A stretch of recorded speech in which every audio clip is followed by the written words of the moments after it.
কি মনে হয়? হাওয়া তৃণমূল থাকবে। আচ্ছা মমতাজি যতদিন আছে তৃণমূল ততদিন থাকবেই থাকবে। আচ্ছা আর বিজেপি যে যে বহিরাগত, ঠিকই বলেছে, বহিরাগত অর্থ মানেটা হলো এই যে সবাই ভারতীয়, কিন্তু বহিরাগত মানে সংস্কৃতির দিক দিয়ে ওরা বহিরাগত।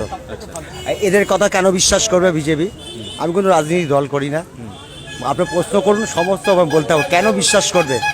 নরেন্দ্র মোদী বলেছিল যে আমি 100 দিনের মধ্যে সমস্ত কালো টাকা বাইরের থেকে এনে পার হেড কথাটা উঠে গেছে, অনেকে বলে না, 15 লক্ষ টাকার মতন দেওয়া যাবে, ঠিক আছে।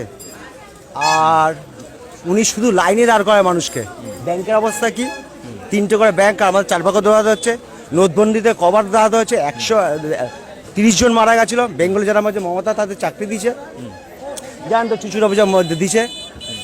আর এইবার ধরুন নোটবন্দি, জিএসটি, পেট্রোল ডিজেল আজকে কত ডলার প্রতি $62.7, তার মানে তেলের দামে পত্তা পড়ে 31 টাকা।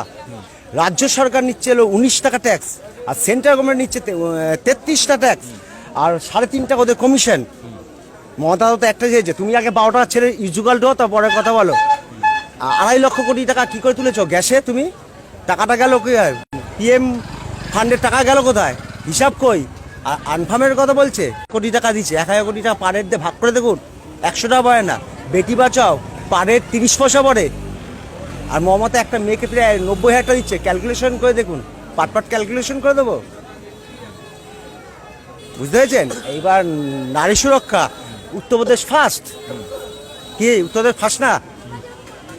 আর কি জানতে চান বলুন না। উত্তরপ্রদেশের মুখ্যমন্ত্রী বলছে, যোগী আদিত্যনাথ বাংলায় বলছে নারী সুরক্ষা নেই, আমরা বাংলায় আসলে নারী সুরক্ষা হবে। বাবাকে তো বন্ধু পিষে মেরেছে, উনি তো অনেকটা বললো, লাস্টে গুলো বলতো বাবাকে তো পিষে মেরেছে, মারিনি?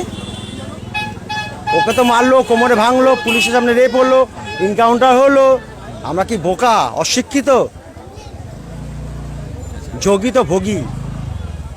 ধর্ম আর ধর্মের জায়গায়, রাজনীতির সঙ্গে ধর্ম করা যায় না, রামকে মিশানো যায় না। রাম আমাদের মনের মধ্যেই আছে, বুঝলেন? ঠাকুর দেবতা দিয়ে দেশ এগোতে পারে না। একটা ঘরে 4টে ছেলে, একজন শয়তান হতেই পারে, বাবা তাকে ম্যানেজ করে চলতে হবে, সবাইকে মিলে থাকতে হবে, বুঝতে পেরেছেন? দেশের প্রধানমন্ত্রী নরেন্দ্র মোদী বলছে আমরা বাংলাকে সোনার বাংলা বানাবো। ও যে সোনা তো ওই গরুর দুধ থেকে বেরোবে, সেই দেশ সোনা বানাবে। আর ওদের কেমন দল বলে কি গৌমূত্র খেলে সেরে যাবে। ভাবিজি পাপড়ের কথা তো কেউ মনে করে রাখতে পারে না। ভাবিজি বলে করোনা সেরে যাবে, ভাবিজির কথা শুনেছেন?